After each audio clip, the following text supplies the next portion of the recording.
Welcome to My Parents Lied to Me, the podcast about navigating aging, loss, and all the midlife changes no one warned us about. I'm Nicole Porter, here with real stories and expert advice to help you face what's now and what's next.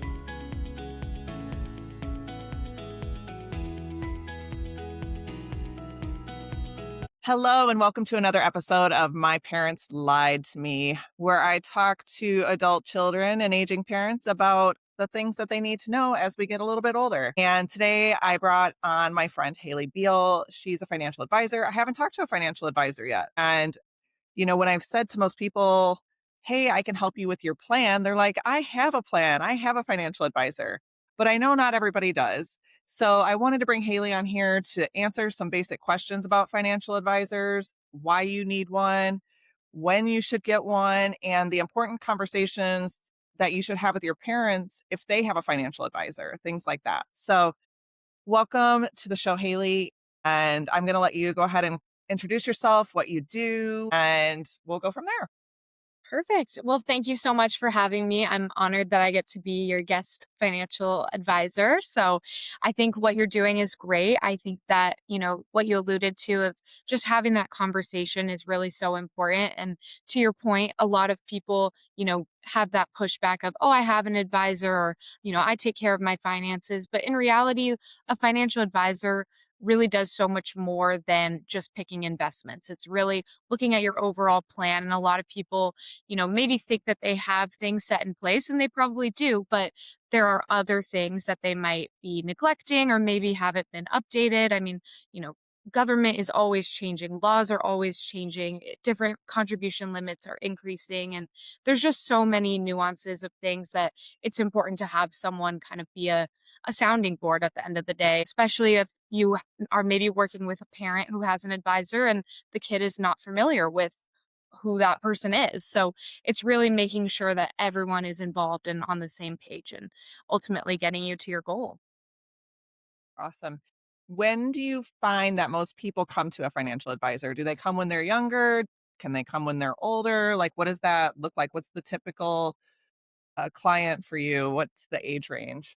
Yeah, I mean, it's a great question. And as broad as the answer is, it's the truth. I mean, anyone can start with a financial advisor. Sometimes I do have clients who are, just graduated college, they're getting their first job, they want to start a plan. But then I also have clients who are, in their 50s, 60s, maybe they're about to retire or in retirement. And to what I was mentioning earlier, even though they have an advisor, I typically ask them, okay, when's the last time you had a complimentary audit of your plan from an independent firm?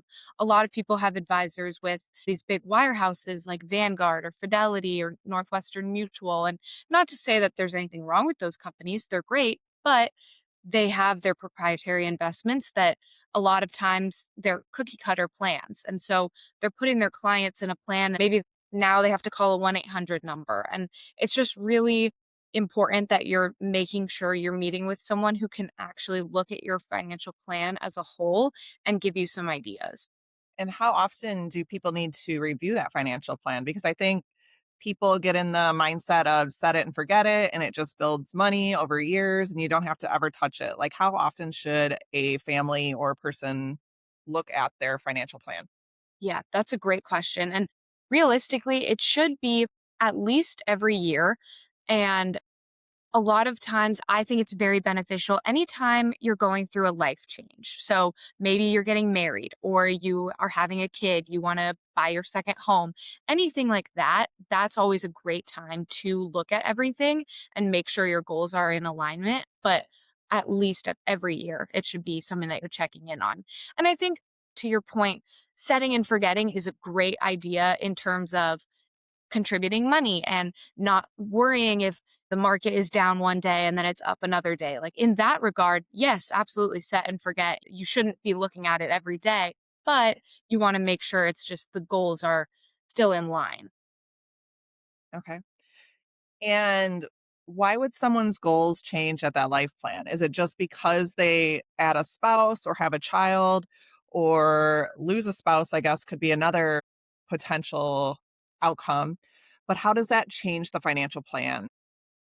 Absolutely. Yeah. So exactly what you said, whether that's new people coming in, maybe unfortunately people leaving your life, that's always a time where goals might shift. But it's also maybe you had to switch careers. And so now your goals changed. Or maybe you realized a lot of people get older and they think, wow, I didn't travel as much as I wanted to, or I am really invested in pickleball or golf or whatever it is. And so then their expenses and their living style changes. And that's times where, yeah, a small shift in goals might change. Or a legacy planning is huge. So maybe they have kids and they realize I'm getting older. I want to make sure that my kids are taken care of or my grandkids. And so maybe they shift to think, okay, I don't want to spend as much money, but I want to make sure that it's not a burden when I pass this money down. Maybe I'm taking advantage of paying taxes and giving tax free money to my kids. So there's a lot of really cool strategies like that.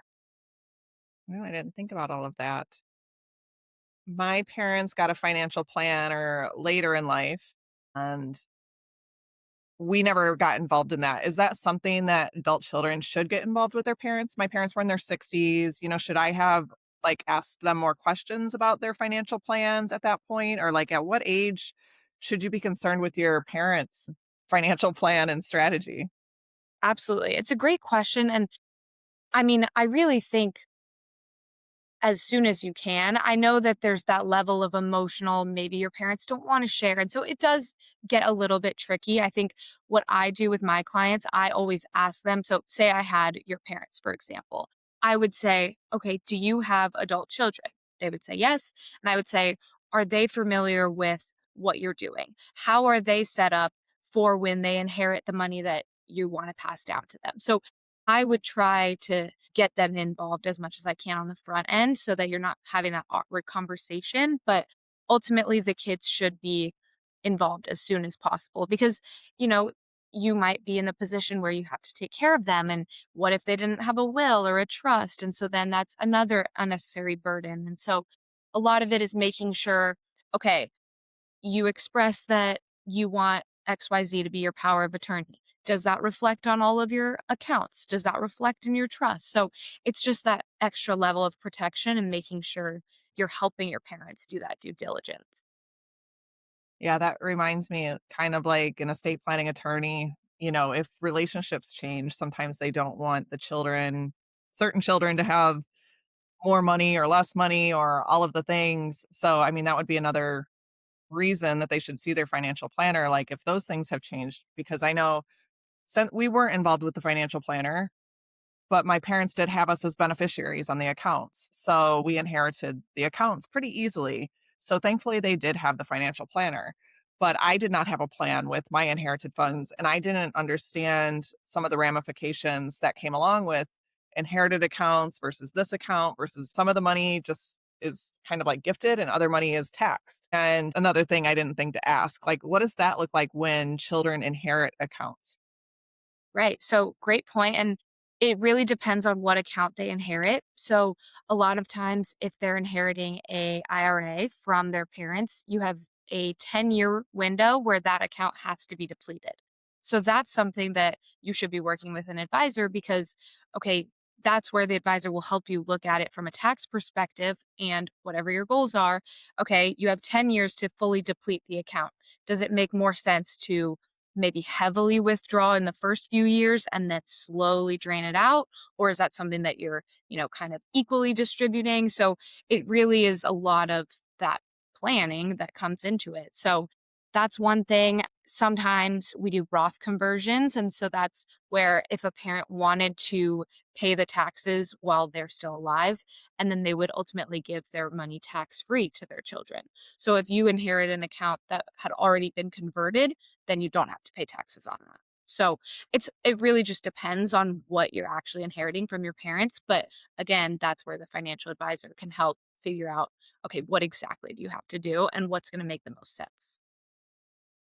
Right. Yeah, because I don't think most families think about that. They're just like, here's the money. This is how we've held it in accounts in the IRA or in the whatever accounts. I don't think they think about the child having ramifications from inheriting the money.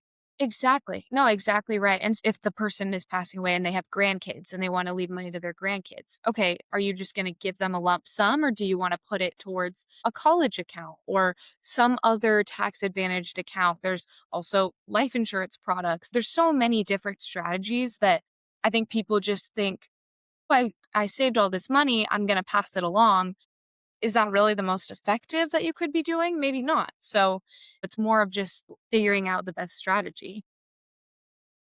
Do you feel like your older clients, the older adults, have any idea what care actually costs and some of these life changes that come with aging? Because I know I've talked to independent living and assisted living and caretakers and things like that. And I mean, it can range up to, I mean, I know one person was like, my parents' care home was $120,000 a year. And I don't think families really understand the true costs associated with living a longer life and not living in your home and having to have any sort of care or any sort of community, really. I don't want to call it care because some people move out of their house just to have an easier lifestyle and live more in community versus having the weight of a house and all of the things that come along with owning a home.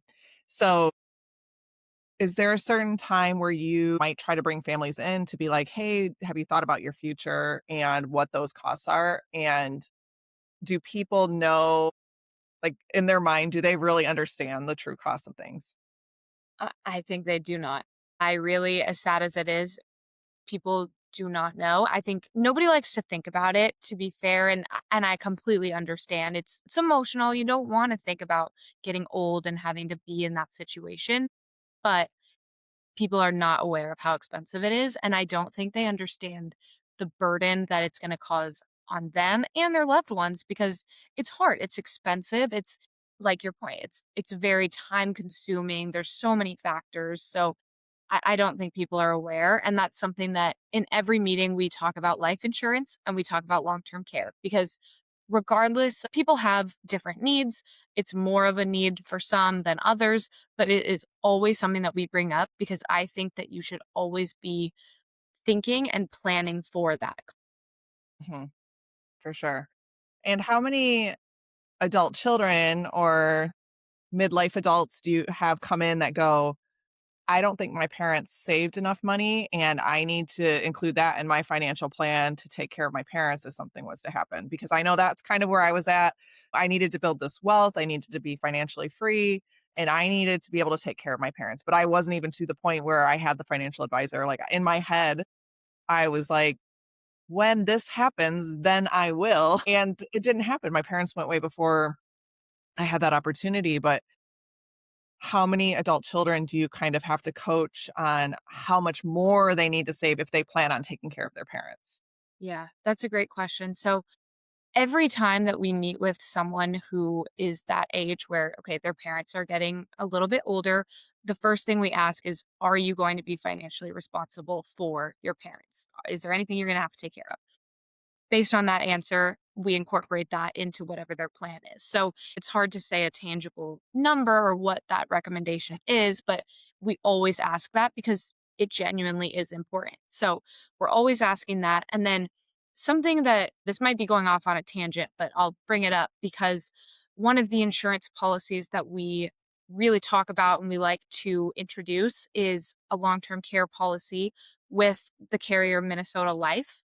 And the reason that we work with them is they offer long term care benefits on a cash indemnity basis. So, what that means is that if you qualify for needing long term care, but say you want to age in place in your home or whatever it is, you can request the money that, for the benefit that you have. Again, this is keeping it very high level, but instead of a reimbursement like typical insurance companies, they'll give you the funds on the front end. And that money can go towards paying your kids to help you, paying for home renovations if you're going to stay in your home, paying for groceries. Maybe you have a garden outside and your kid's going to come take care of that while you're so you can look at something nice, whatever it is.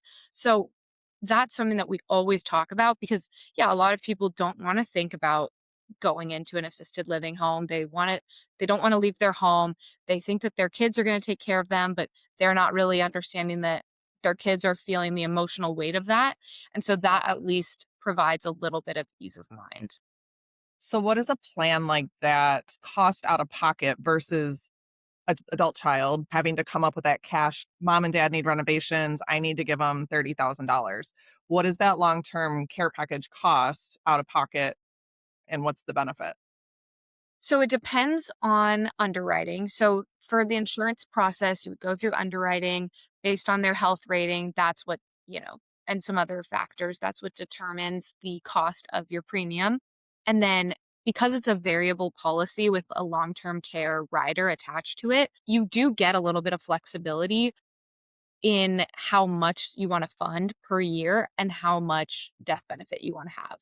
So it depends on how many assets you have and what you want to protect, the actual death benefit you want, maybe the amount of coverage. You don't need that much. Maybe you don't need that much long term care. Maybe you want a lot. So there is that flexibility, which is really nice, but it just depends on your rating. So there's not really a flat fee, but it is something that if you have a general idea, we can build a plan around that. Do you feel like there are a lot of older adults that are running out of money because they didn't plan properly? I do. I do feel that. I think they're running out of money and they're just not being the most efficient with their money, I think is what I really see.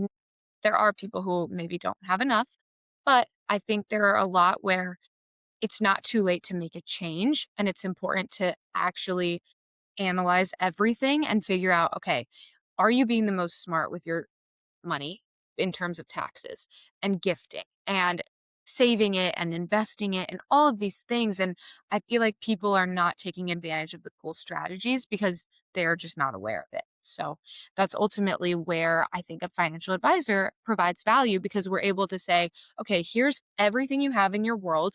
Here's what we would recommend.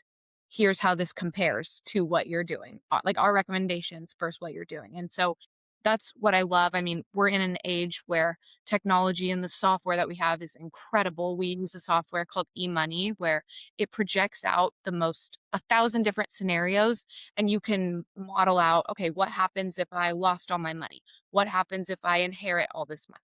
What happens if I do this, this, and this? And so it's really providing peace of mind to see all What if I live to 100? I actually read a stat 100. that financial planners back in the day, you would plan to retire at 65 and you would plan out 20 years of life because the average age life expectancy is in the 70s. I think it's 77 for men and 79 for women or something. But people were running out of money because now they're living till 90 and 100 because they're just adopting a healthier lifestyle and living a little bit longer. So they're running out of money because of longevity. Right. And really, I think it's really great that you need to take into account the cost it actually is to live longer. I Yeah. mean, look at inflation, look at our food supply, supplements, medicine, like all the things. I don't think people put all of that into perspective until something happens. Exactly. You're 100% correct. And I think people hear these buzzwords of like, okay, I have a 401k, so I'm set. Okay, yeah, you might have your retirement, but what about everything else? Like your day to day expenses? What about your long term care, your insurance, all of these things? And so I think people get hooked on what they think is right but they're not looking at the whole picture. Right. Well, and I think that's why we would make great partners is because a lot of my clients, I feel I will go into conversations and ask them about that financial plan and they're going to have one thing in their mind. This is the way it's always gone. And I think just being able to ask the right questions, like, well, where do you really see this going? What if there was an emergency? What if you were bedbound? What if Right. you don't make it that long? Like, would you live differently? Would you spend differently? And I can go into the home, I can talk to the family, and I can be more involved on that side because I understand you work with families and everything, but how much of your work do you actually do outside of the office? Like, do most clients have to come to you or you're just following up with your current clients? I know you're always looking for clients and things like that, but like, how involved do you get with the family dynamics where someone like me can go in and deal, be more direct and honest with them? Because I think that you have certain criteria and rules and regulations from your position that you can only get so involved. Is that correct? Yeah, definitely, that's correct, and I think you're 100% right, where that would be great to have someone like you who you're in with the family and you're encouraging them, "Hey, I've had this personal situation. Here's what I wish I knew, and here's what you should be doing." Because at the end of the day, I can say, "Yeah, I think I should meet with your parents or your kids," depending on who I'm talking to, but there's only so much. If they say no, there's nothing I can as much as I can say, "Okay, I really think you should reconsider that." I don't wanna push or overstep boundaries, so I think you having those emotional conversations, I think you really see the value in that. Yeah, because I'm not trying to be the financial professional. I want to be able to lean on people like you to give them real information. I just want to be able to ask more questions of the family to get them thinking more about the future. I want them to think more about their health. I want them to think more about their longevity because I think that's where I don't want to say I fell short. I'd ask my parents about their health, but not in the way that I know how now. And I would have started some conversations earlier. You know, my parents passed pretty quickly and close together, so I didn't have to have a lot of these longevity conversations. But that's what I'm seeing in other families that I talk to is their parents are still alive and their parents are still healthy, just like mine were.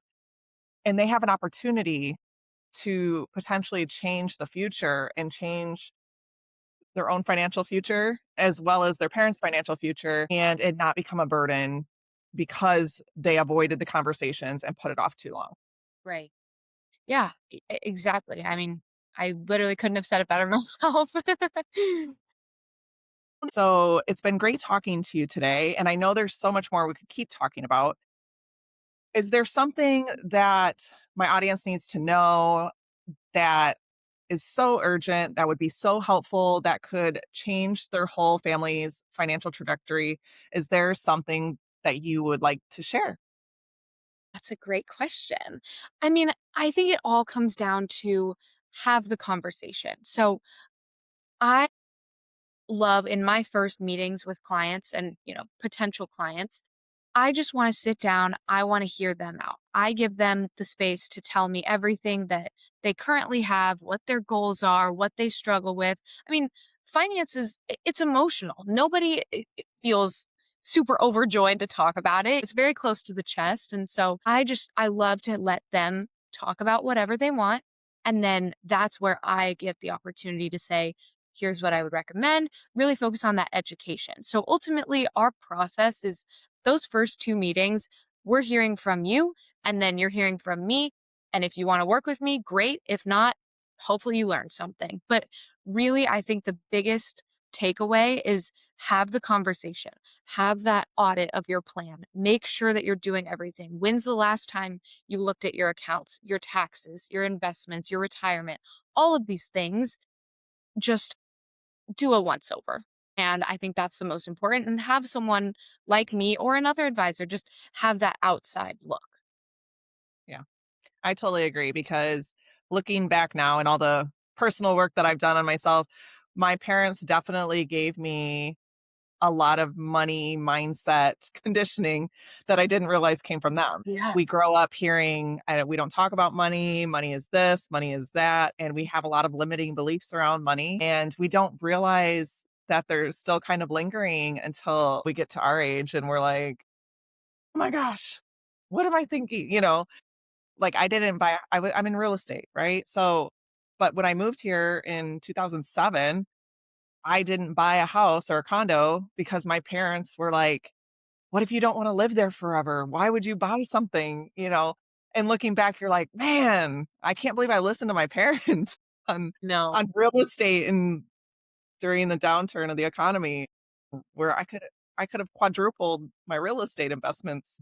I think a lot of us adult children inherit the money beliefs from our parents as well. So that's why I like to get the professionals involved. That's why I like to start these conversations to at least spark some curiosity and get them to have a conversation with somebody like you so they can make their own choices and decisions on how they want to plan for their future. Exactly. And I think you're 100% doing the right thing of, yeah, encouraging the proactive steps and the conversations that might be difficult. And that's ultimately what it is because it's never too late to start. And so you don't want to let all that time pass. Well, thank you so much for joining me and getting For some having me. tidbits out there for everybody so they can start thinking about their financial future and, hopefully taking steps forward so that an aging parent or their own personal finances do not become a burden on their future because they did have a conversation and thought and planned ahead. So, Exactly. Haley, just tell everybody again who you work for, how to get a hold of you, all of the things. I will put everything in the show notes just to let them know too, but tell them the best way to contact you and all of the good stuff. Perfect. Yeah. So again, I'm Hailey Beal. I am a financial advisor with Renaissance Financial. We're an independent firm, and you can reach me through my email or my phone number. And then again, we offer complimentary audits. So I'd love to schedule, a 30 to 60-minute phone call and just walk through everything and hopefully help out. That's awesome. That's a huge value. Somebody better take you up on that I hope complimentary. so. I know. Hey, hurt to have more information. So Exactly. And again, yeah, my goal is just to hope that you walk away knowing one more thing that you didn't when you came in. So, awesome. Well, thanks for joining me, Haley. Everybody else, thanks for tuning in. I hope that you got some nuggets, some gold nuggets today that you can take back to your family and have some conversations and plan a better future. So, again, my name's Nicole Porter. My business is Your Parent Porter. And you're listening to My Parents Lied to Me. These are things that they didn't tell you, especially about money. So, thanks again. And we'll talk to you all again soon. thank you so much.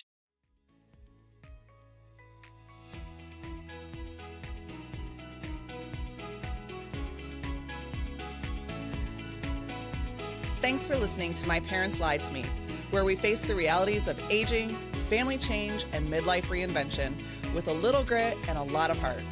If today's conversation helped you feel less alone, I would love for you to like it, share it with a friend, and hit follow so you don't miss the next story or tip that might help you navigate what's next. Because even if our parents didn't tell us everything, we're figuring it out one chapter at a time.